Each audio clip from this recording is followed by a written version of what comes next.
Welcome to another episode of Peers Over Beers, your favorite digital and social evangelist podcast, with your industry veteran hosts, Chris Detzel.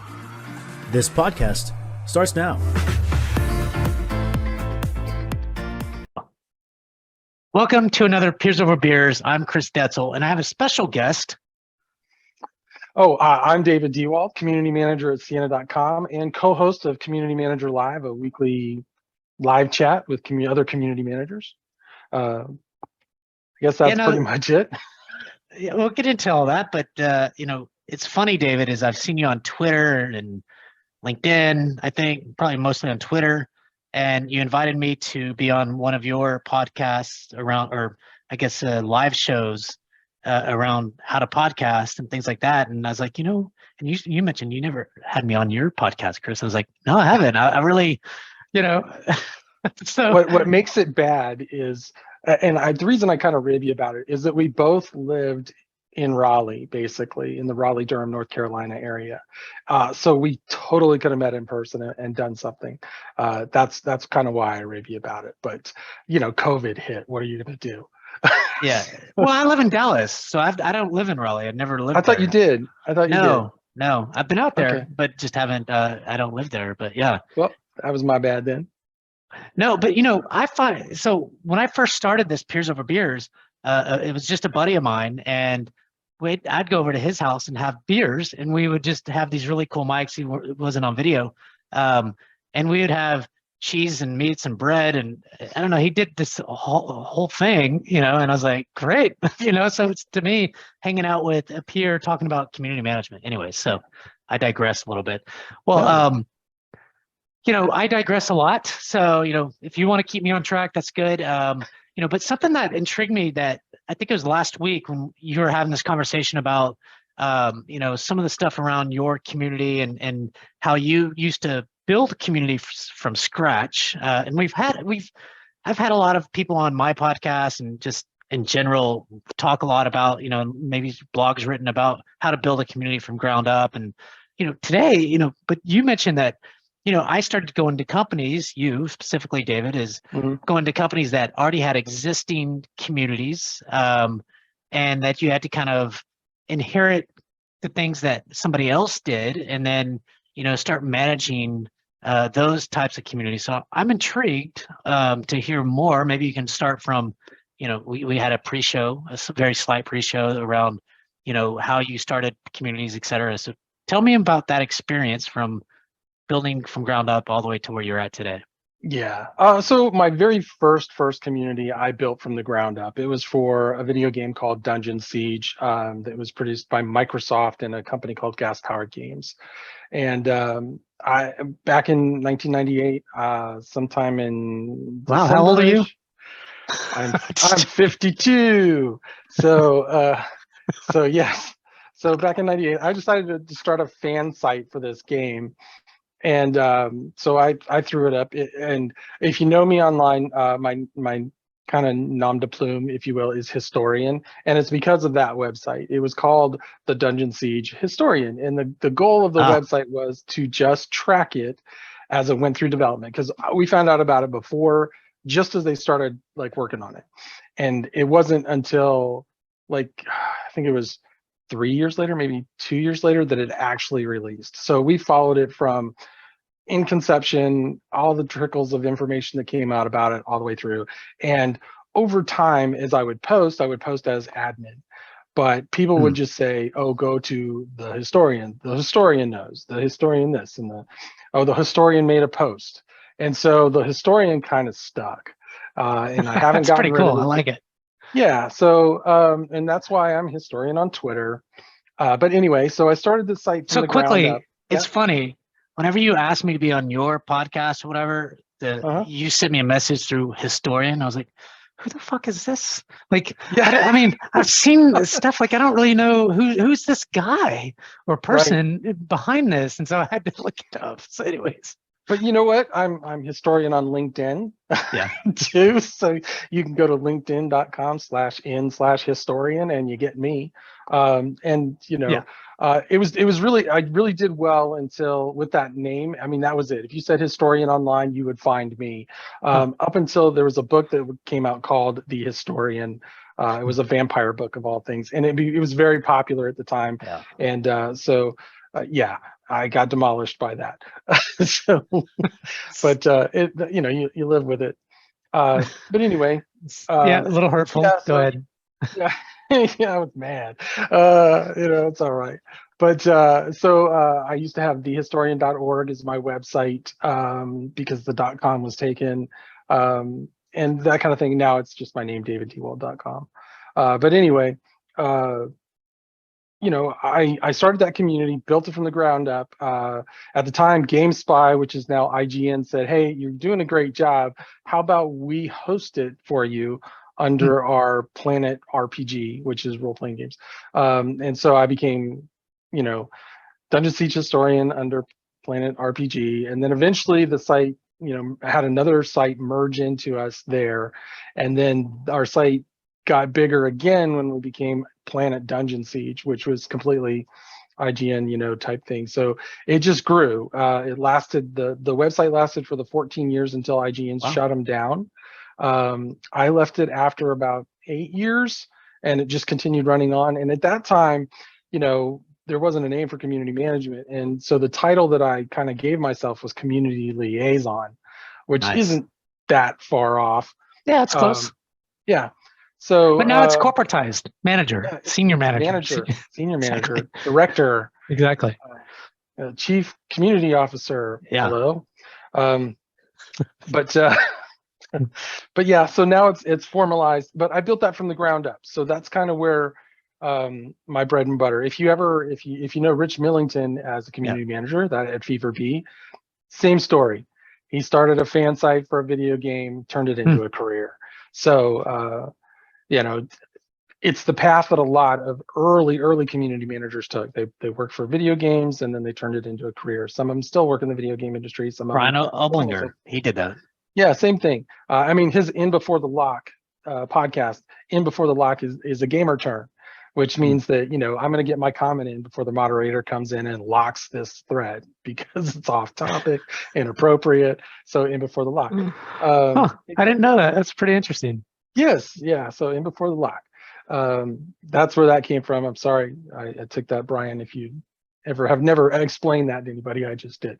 But yeah, so ground up, I built it. It's how a lot of our early community managers got our start, was fan communities for something that turned into something bigger.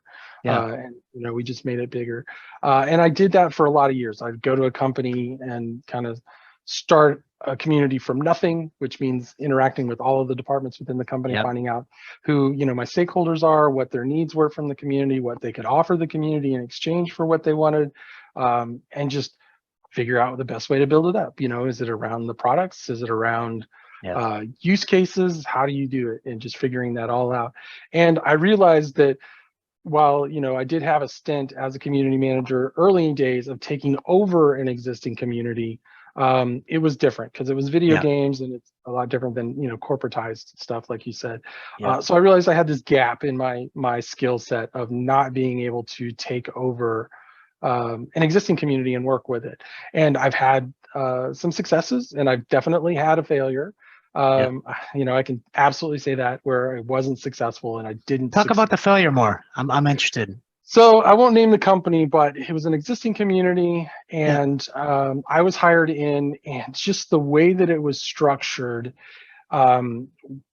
one department kind of owned the platform itself. So I didn't have a lot of control over what I could do as far as changing things and making them better. I didn't have a lot of good, it was just a role that wasn't in the right department, is basically what it was. I was a community manager, but the community manager position was in one department when it really should have been in another. And I was really ineffective. It was hard to show my success because I couldn't change things a lot to improve them.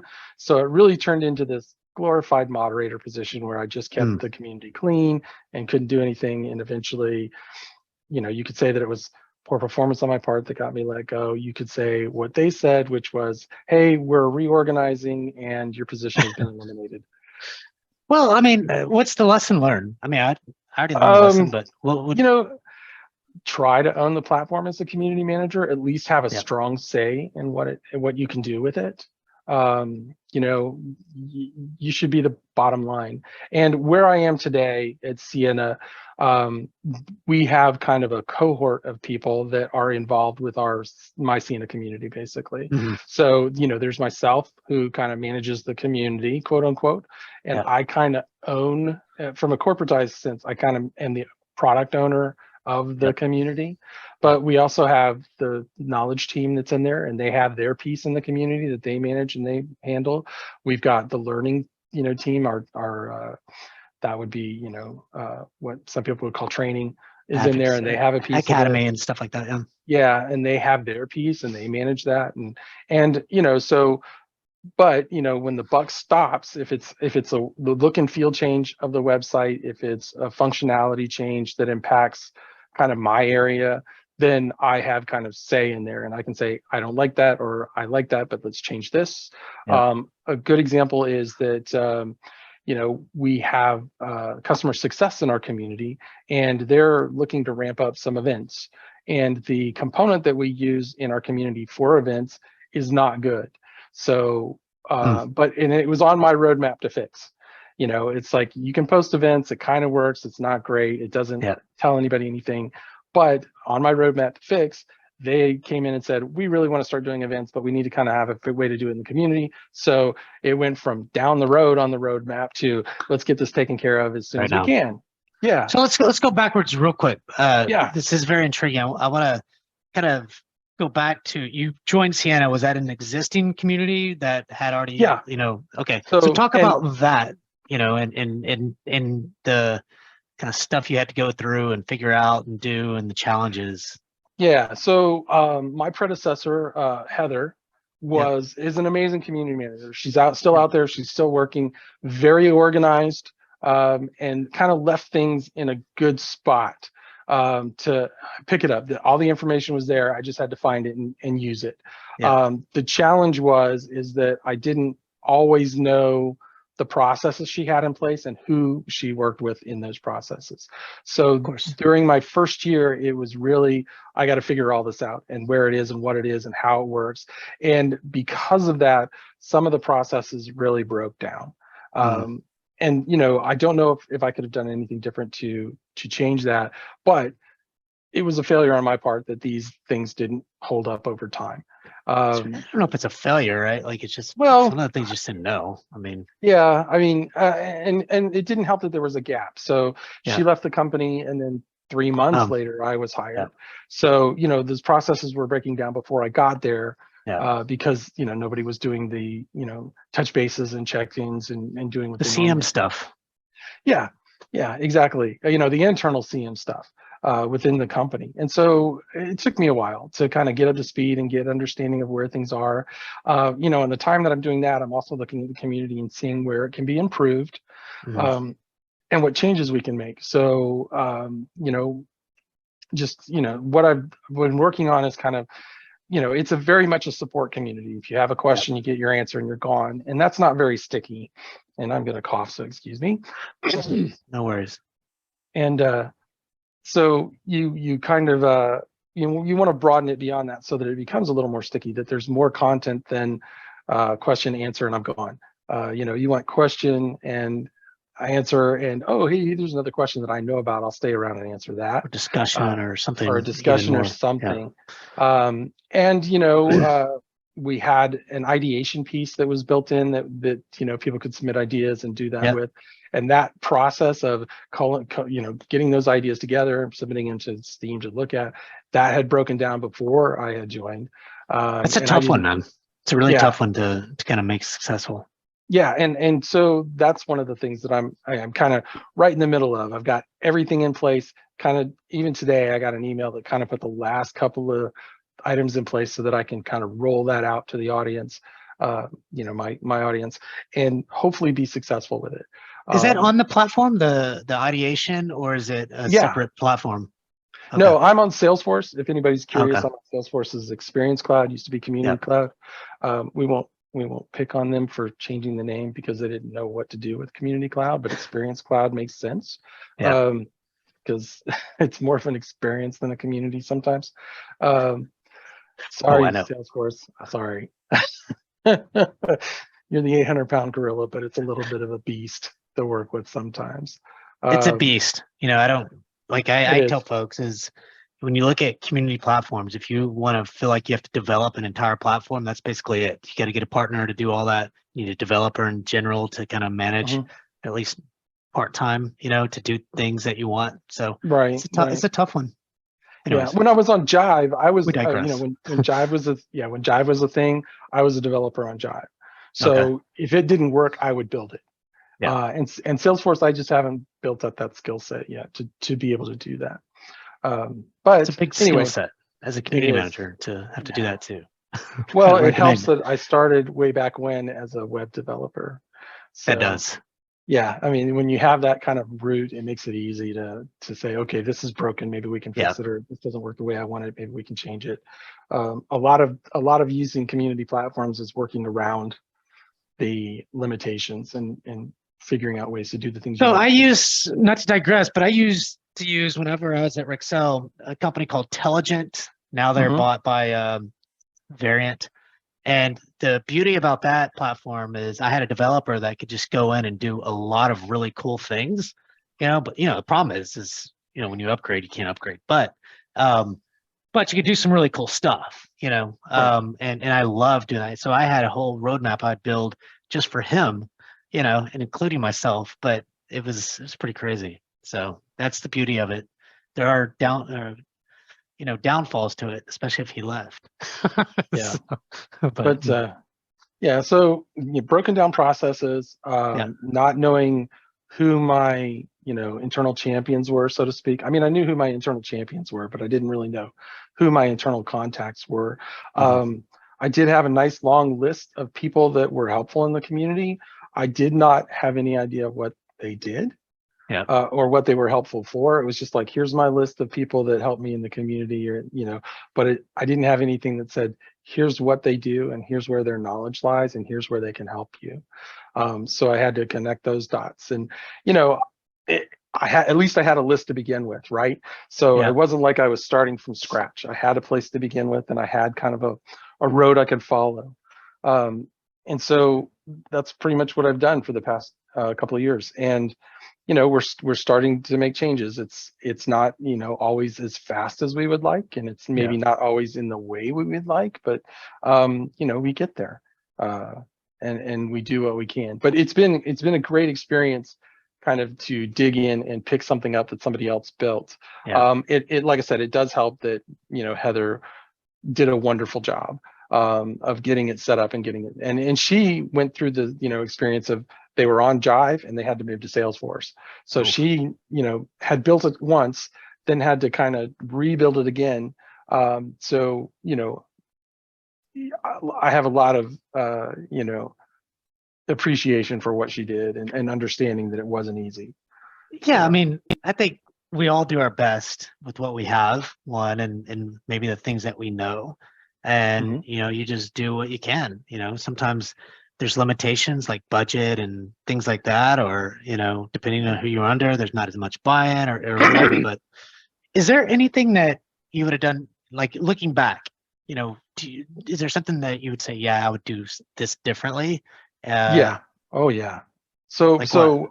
I waited a little too long to kind of connect internally.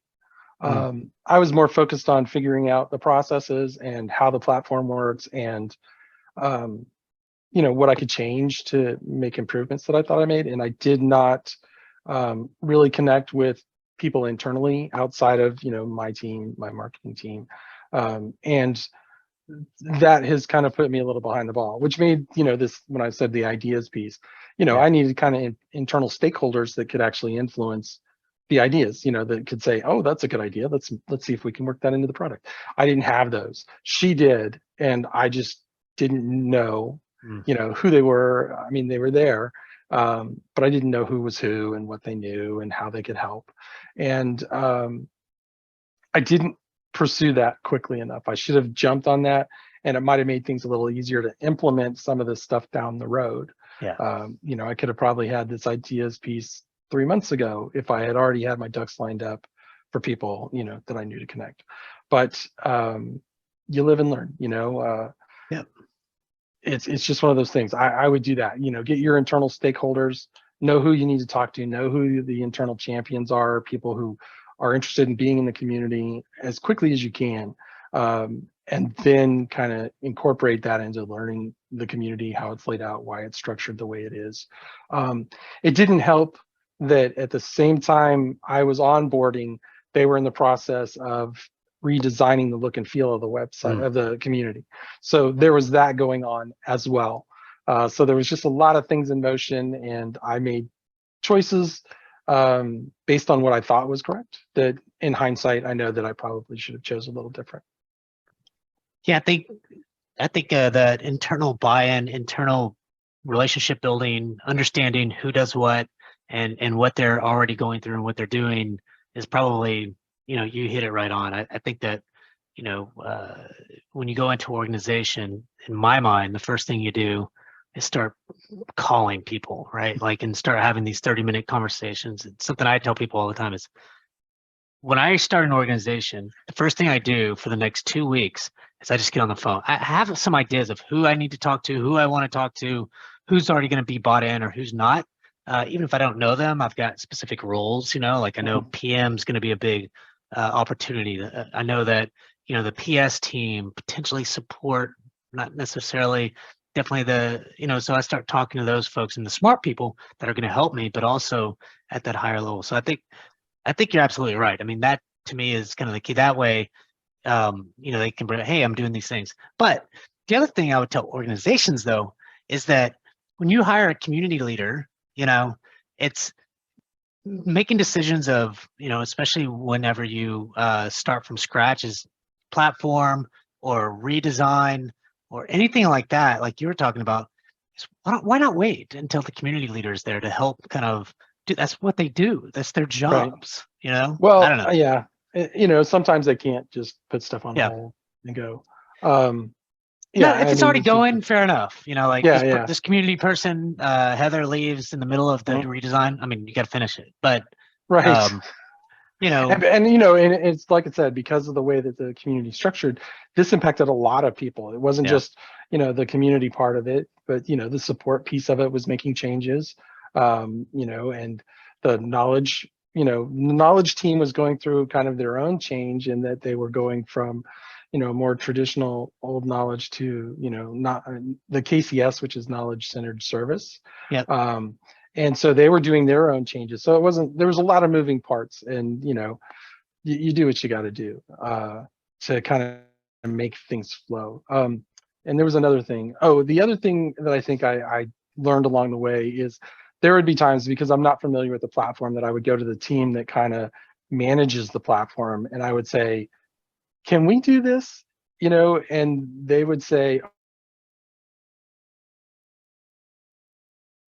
David, you still there? it worked. Something's happening.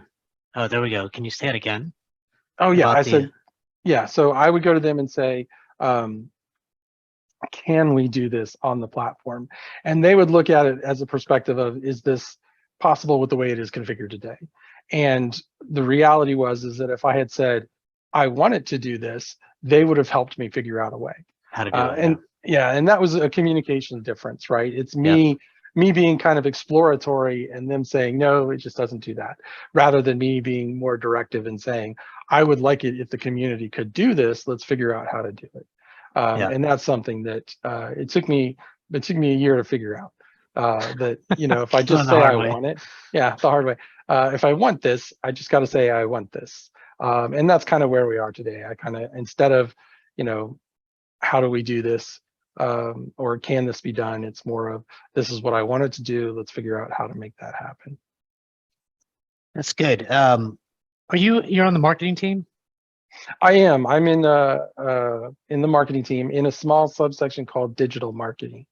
And that handles everything from advertising, on the web and emails and the website, the front.com website.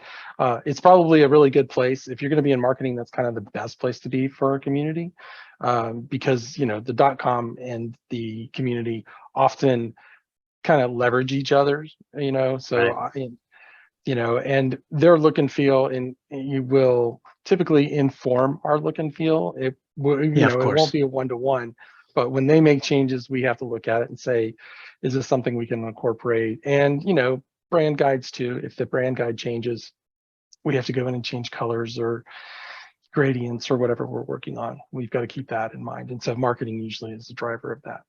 Yeah, it's interesting because I don't know about your organization, but, you know, I report to the CMO, and our digital kind of piece also reports to the CEO. So we're kind of peers in some ways, or pretty much. But it's interesting that you brought that up, because when you have a support community, for example, the things that you're trying to solve are support like questions. So maybe it's case deflection or whatever. But marketing cares about the top of the funnel, you know, in most organizations, and maybe they care about the customer, or they just care about getting case studies and references and stuff. You know what I mean? Like, which is something the community can help with. Absolutely. Yes, absolutely. But it's hard too, because sometimes for me, it feels like, you know, I care about the customer, and I want the customer to get the most out of, you know, the product. I want them to adopt it more, you know, over time, they become more advocates. They, you know, buy more. They, you know, renewals are generally at higher rates whenever you know, so there's a lot of really good business, but it's really focused in on that customer base. And when you're in marketing, a lot of times it's hard because there's some of this, right? So you're like, well, we should do some campaigns on our existing customers, maybe an upsell, cross-sell opportunity, you know, and start tracking that kind of stuff. Well, no, we need to look at top of the funnel and blah, blah, blah. Anyways, I say all that, and especially with support communities, and you're like, hey, you're in a good spot, and you probably are, but how about documentation.whatever.com? How about Academy? How about support? You know, all those are digital sites too. Yeah. You know, they don't really, and I find even at my last organization that they really didn't, and I know I'm getting off on a tangent here, but they didn't really see those sites as that important. They think it's important, but that's not something they have to really deal with, and they'll just kind of throw, you know, hey, we're changing our logo, we're changing this, you know, make sure you do it too, kind of stuff. But I don't know.